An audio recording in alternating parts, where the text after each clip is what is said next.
dibanding yang rekonstruksi. Dari penyelidikan aparat kepolisian, terungkap jenazah terbakar yang ditemukan di Dusun Tompoladang, Maros, merupakan warga Kabupaten Goa. Atas nama Rian berusia 20 tahun dan diduga dibunuh di salah satu hotel di Kota Makassar sebelum akhirnya dibakar untuk menghilangkan jejak.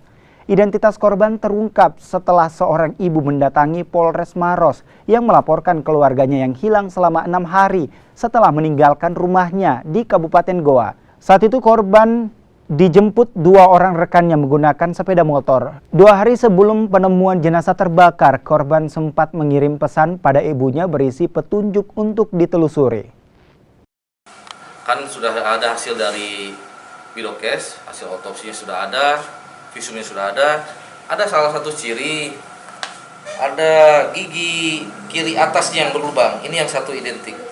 Oh, jadi itu yang menjadi petunjuk ya? Ya, memang kalau untuk dari sketsa yang kita sebar, memang agak beda dengan ini. Nah, cuman kita ada petunjuk bahwa dari bentuk fisiknya yang tinggi kurus, dari bentuk belakangnya juga yang kurus, ini kan tinggi kurus orang ini. Ada fotonya itu memang tinggi kurus dia ini, si korban ini. Dan kemudian yang bukti yang otentik sekali, yang pas sama di kiri atasnya ini yang berlubang, sama.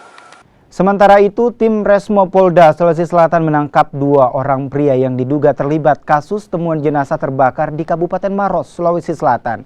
Kedua pelaku ditangkap di lokasi berbeda di Kabupaten Goa dan Makassar. Korban diduga dieksekusi di beberapa TKP sebelum akhirnya dibakar. Dari penyelidikan sementara diketahui pelaku berjumlah lebih dari 2 orang dan kepolisian masih mengejar pelaku lainnya. Laki-laki yang meninggal atau tewas terbakar dan hasil daripada lapor menyatakan yang bersangkutan atau korban ini meninggal karena dibakar. Nah, kemudian ada juga luka tusuk yang menandakan atau mengidentifikasikan korban ini dibunuh sebelum dibakar.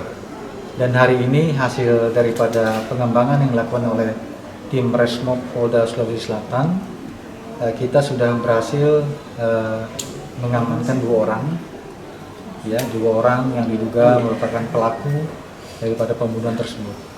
Saat ini tim sedang bekerja di lapangan karena hasil integrasi sementara atau pemeriksaan sementara pelaku ini dimungkinkan lebih daripada 2 orang.